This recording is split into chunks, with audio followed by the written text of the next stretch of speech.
Number 20, click on the site, and then there's a link here, and select the Mixed Isotopes tab, and then they want you to hide the percent composition and average atomic mass boxes, then select the element boron. Okay, so before we get into that, I just want to just point out one thing. Now, we have a link in the description as far as this link right here, so if you don't have it up right now, you can go into the description, get that link, copy and paste it, or click, and you'll get prompted to the website that's on the right-hand side of the screen.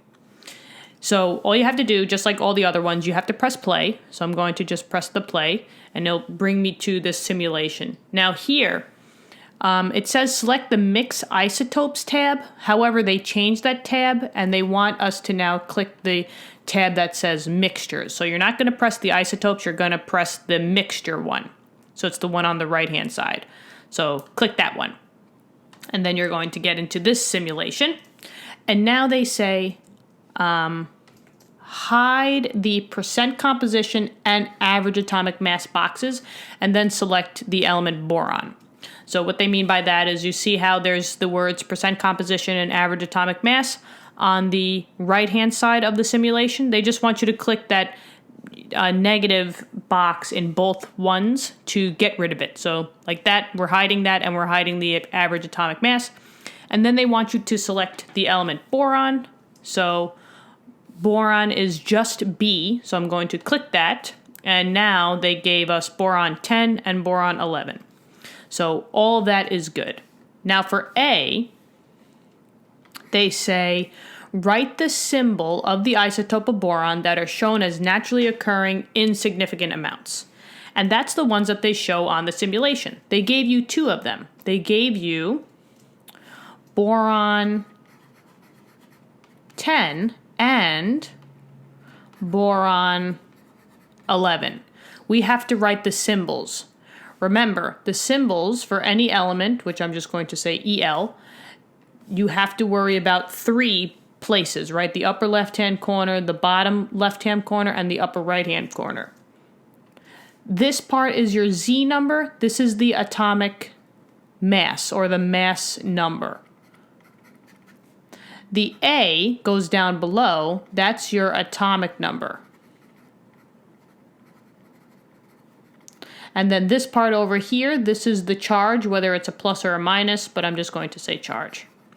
Now here, there's no charges here because they just say boron 10 and boron 11, so we don't have to worry about the upper right-hand corner, but we need to put the Z and the A numbers in. So for boron 10, the symbol would be B. 10 represents the atomic mass, right? Or the mass number. Because it changes. At one point, it was 10, and then on the other side, it was 11. So for both of these, that's your mass number.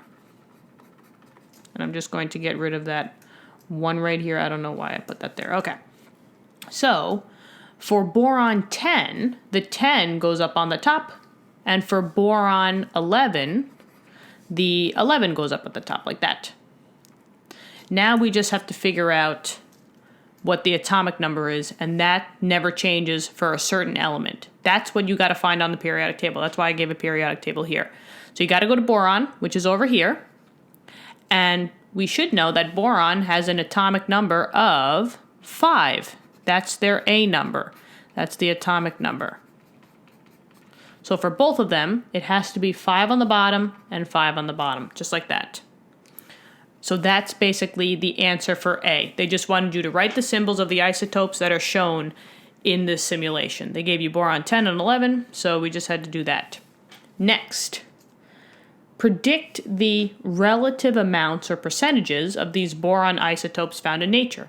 And we have to explain the reasoning behind our choice. Now, it doesn't matter what answer you give here. You just got to give a reasoning as to why you think your answer is correct.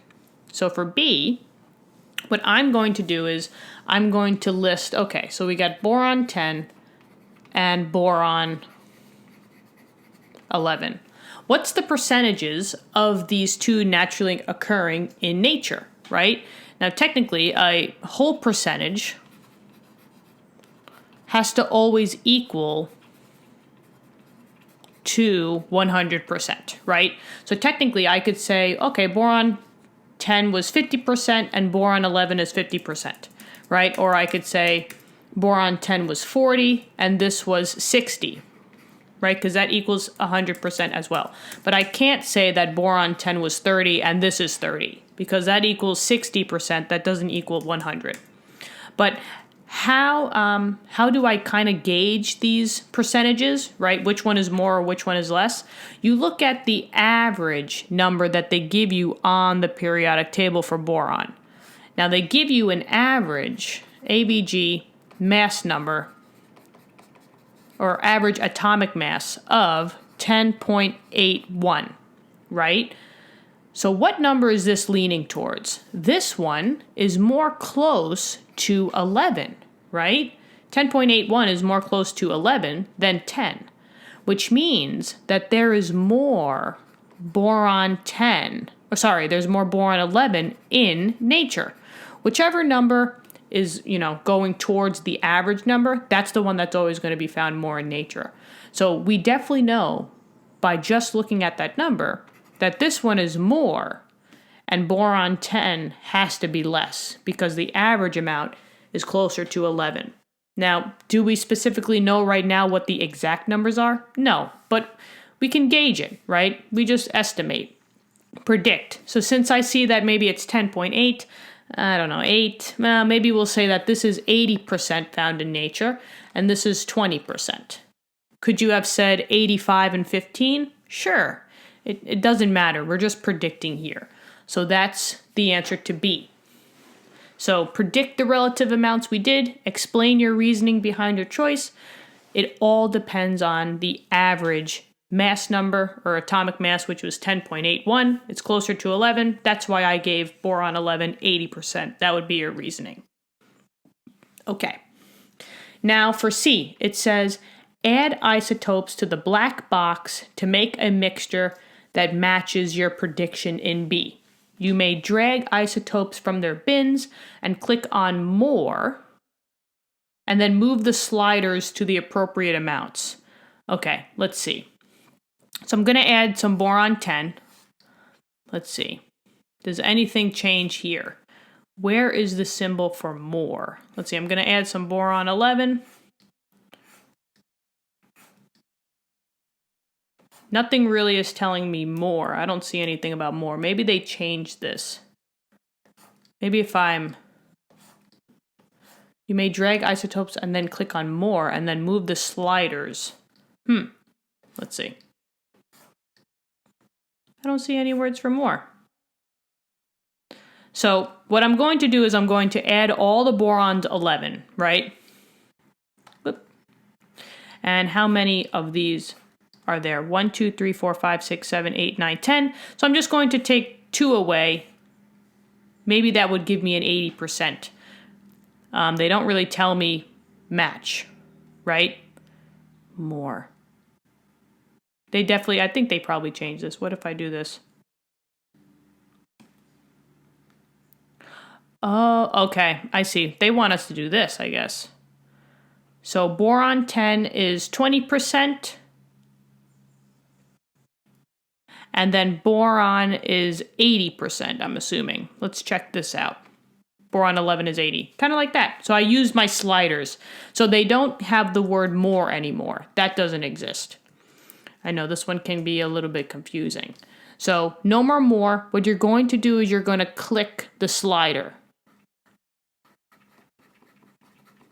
which is this button that kind of looks like a slider, and then you match your prediction. So I just put down 20 and 80 respectively.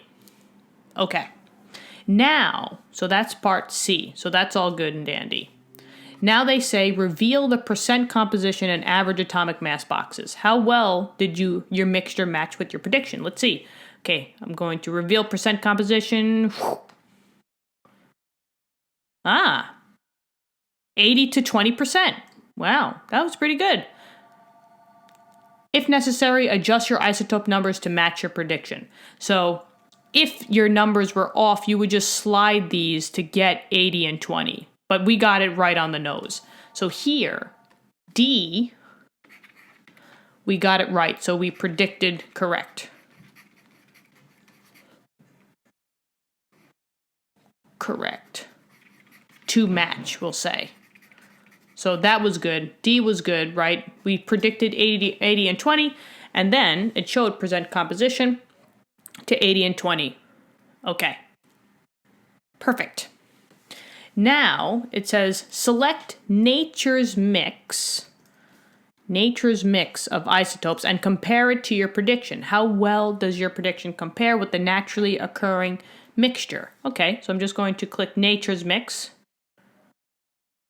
Ooh. Let's see, 20 and 80. Yeah, I mean, we basically hit it pretty well, right? We said 20 and 80, but it's really 19.9 and 80.1. So we did really well. So it says, explain if necessary, adjust your amounts to make them match nature's amounts as closely as possible, which is the 80 and 20.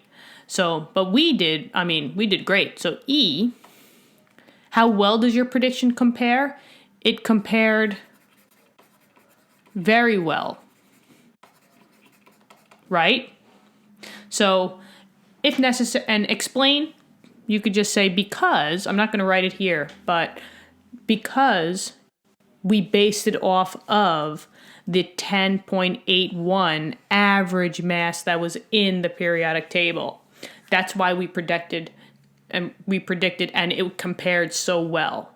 All right? So I think that's all that we had to do, but you guys try this one out. This one is tricky because they changed the simulation a little bit, but hopefully we got you guys on the right track. All right, so I hope this helped out. If it did, click the like button. Just makes us show that we're doing our job right. And, tell all your friends, tell your classmates who need help in chemistry as well. We would love to help them as well.